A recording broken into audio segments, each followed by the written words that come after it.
Welcome to Section 1, Lesson 7. Today we look at estimation and reasonableness, the habit of predicting how big an answer should be before you actually compute it. This habit is what catches order of magnitude errors, sign mistakes, and unit conversion blunders. Every working scientist, engineer, and analyst does estimation as a reflex, and once you build the habit, it will save you from countless wrong answers throughout the rest of this course and your career. The estimation habit also extends well beyond mathematics.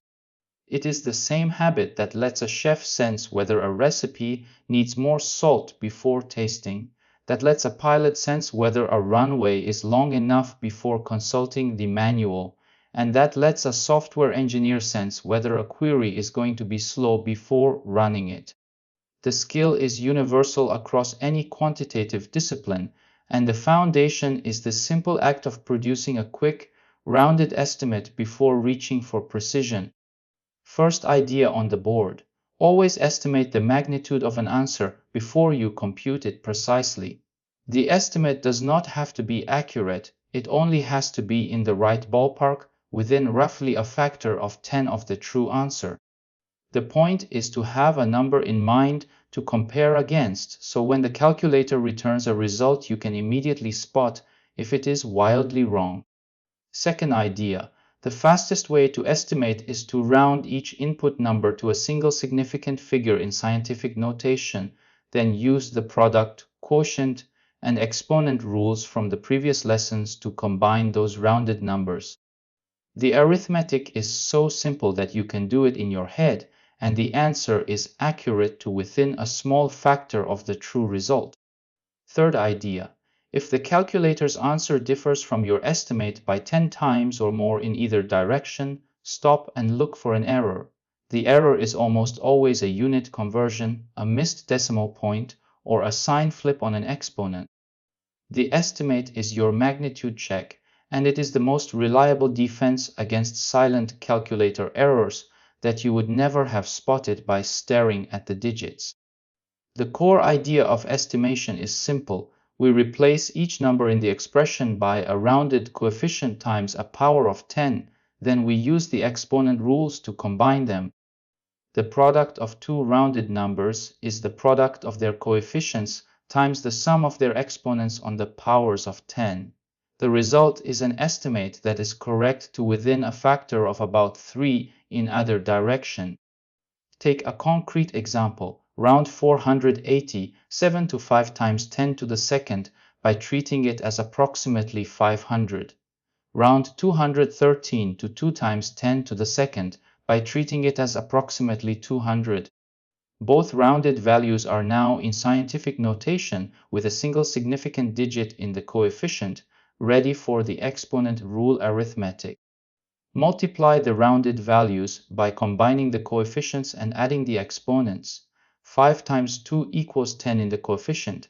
The exponents 2 and 2 add to 4. So the estimated product is 10 times 10 to the fourth, which simplifies to 10 to the fifth, or about 100,000. Now check the estimate against the exact calculator answer. The exact value of 480, 7 times 213 is 103,731, which is approximately 10 to the fifth. The estimate matches the magnitude of the true answer, so we can trust the calculator output. The check mark on screen confirms that the estimate and the exact answer agree. An important detail when estimating physical quantities: always carry units along with the magnitude. A distance equals a speed times a time, with units of meters equal to meters per second times seconds. The seconds in the speed and the time cancel, leaving meters. If your unit cancellation does not produce the expected unit on the result, the formula or your inputs are wrong, even if the magnitude looks reasonable. Here is the practical rule of thumb that closes this scene. If the exact answer and your estimate differ by 10 times or more in either direction, stop and look for an error. Most often the bug is a missed decimal place, a sign flip on a negative exponent, or a unit confusion. The estimate is your one-line magnitude check, and it catches these errors faster than any other technique. Here is our first worked example. We want to estimate the product of 487 and 213 before reaching for the calculator. The original expression is at the top with a question mark for the answer. Step 1. Round each factor to a single significant digit in scientific notation. 487 rounds to 5 times 10 to the second power because the leading digit is 4, but 500 is closer to 487 than 400 is. 213 rounds to 2 times 10 to the second. Step 2. Multiply the rounded values using the multiplication template from the previous lesson. The coefficients multiply normally, and the exponents on the powers of 10 add together using the product rule. So we get 5 times 2 in the coefficient, and the exponents 2 and 2 add to give a new exponent of 4. Step 3. Carry out the arithmetic.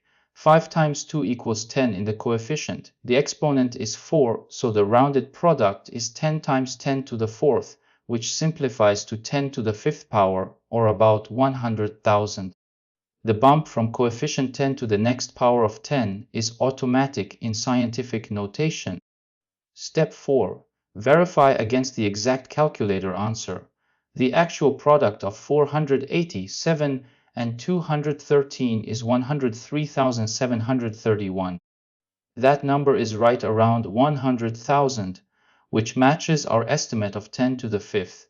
The checkmark confirms that the estimate and the exact value agree. So the estimate is approximately 100,000, which is the same order of magnitude as the exact 103,731. The takeaway from this example is that a 60-second mental estimate gives a magnitude that we can trust, and any calculator output far from that magnitude would immediately raise a red flag for further checking. Build this habit, and you will never again submit a homework answer that is wrong by a factor of 10. The estimate is intentionally a little high in this case, around 100,000 versus the exact 103,000. That 2% overestimate is fine because the goal of estimation is magnitude awareness, not precision. The estimate exists so you can spot calculator answers that are wrong by a factor of 10 or more, not to replace the calculator's 3 or 4 significant digits of precision. Here is the second worked example, this time with very small numbers where scientific notation makes the estimation almost trivial. The expression at the top is 0.000074 divided by 0.0021. Both numbers are too small to estimate by eye in standard form, but in scientific notation the magnitude pops out immediately. Step 1. Convert both numbers to scientific notation with a single significant digit in each coefficient. 74 millionths is approximately 7 times 10 to the negative 5. 21 10,000ths is approximately 2 times 10 to the negative 3. The two negative exponents tell us we are dividing two small numbers, but we do not have to think about the decimals individually anymore. Step 2. Apply the quotient template for scientific notation. Divide the coefficients separately and SPUT the bottom exponent from the top exponent on the powers of 10. The expression becomes 7 over 2 multiplied by 10 raised to the difference of the exponents. Step 3. Carry out the arithmetic. 7 divided by 2 equals 3.5. The exponent calculation is negative 5 minus negative 3, which is negative 2. So the estimate is 3.5 times 10 to the negative 2, or 0.035. Step 4. Verify against the exact calculator value. The actual division 0.000074a divided by 0.0021 equals approximately 0.0352. That matches 3.5 times 10 to the negative 2 perfectly. The check mark confirms the agreement between estimate and exact value. So the estimate is 3.5 times 10 to the negative 2, and the calculator agrees. The big lesson from this example is that scientific notation turns awkward decimals into 1, line subtraction problems on the exponents. Without scientific notation, dividing two tiny numbers by hand would take careful decimal alignment. With scientific notation, you can do the magnitude estimate in a few seconds and immediately trust or reject any calculator output that follows. This pattern is exactly how chemists and physicists routinely manipulate constants like Avogadro's number, the speed of light, and Planck's constant. The numbers are too unwieldy to compute with their full digits, but in scientific notation, the arithmetic on the exponents reveals the magnitude of the answer instantly, and the coefficients only need to be combined with simple division or multiplication that any student can do without a calculator. The estimate also serves a second purpose beyond the magnitude check. It often reveals when an answer is unitless or when the units do not balance, because dimensional analysis on the rounded scientific notation forces you to think about what units each input carries. So the next time you reach for a calculator on a chemistry or physics problem, do the scientific notation estimate first, then let the calculator confirm the precision. 3 mistakes that defeat estimation entirely. Each one comes from cutting a corner that destroys the value of the magnitude check. First mistake, rounding so aggressively that the coefficient becomes 1 or 0. A student rounds 487 to 1 times 10 to the third, treating it as roughly 1000. That is too coarse. Use one significant figure in the coefficient, so 487 rounds to 5 times 10 to the second, not 1 times 10 to the third. The leading digit matters because it controls whether the result lands at the lower or upper end of its magnitude. Second mistake, dropping units from the estimate. A student computes the magnitude correctly, but forgets to track whether the answer comes out in meters, in seconds, or in meters per second squared. Without units, you cannot tell whether the formula was applied correctly. Always carry units alongside numbers in every step, and always check that the units cancel to produce the unit you expect on the answer. Third mistake, trusting the calculator blindly when its answer differs from the estimate by 10 times or more. A student types in 740 divided by 0.21 and gets 0.352 on the meter, but their estimate predicted 0.035. They accept the calculator value and move on. That tenfold gap is a red flag. Stop, recheck the inputs, and find the missed decimal point or sign flip before submitting.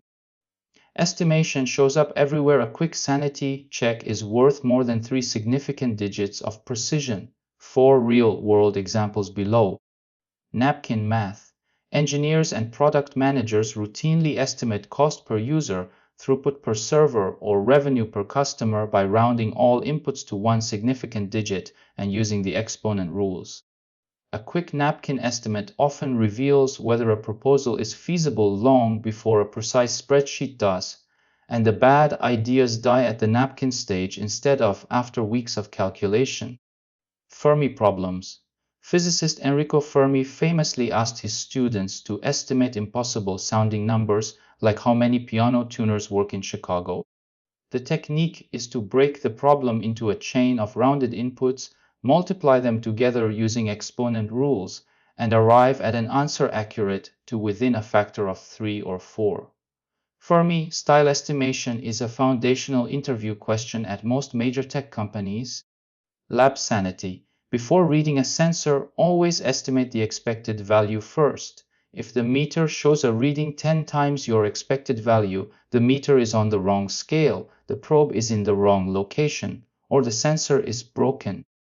Without an expected value in mind, you have no way to spot a faulty reading.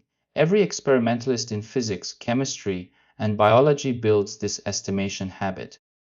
Finance. Spreadsheets that compound interest or model portfolio returns over many years often produce results that look reasonable but are actually wrong by a factor of 10 because of a misplaced decimal in the rate. A two-line estimate of the final balance using rounded rates and exponent rules catches these errors before a misleading projection ever reaches a client. 3 things to take with you from this lesson.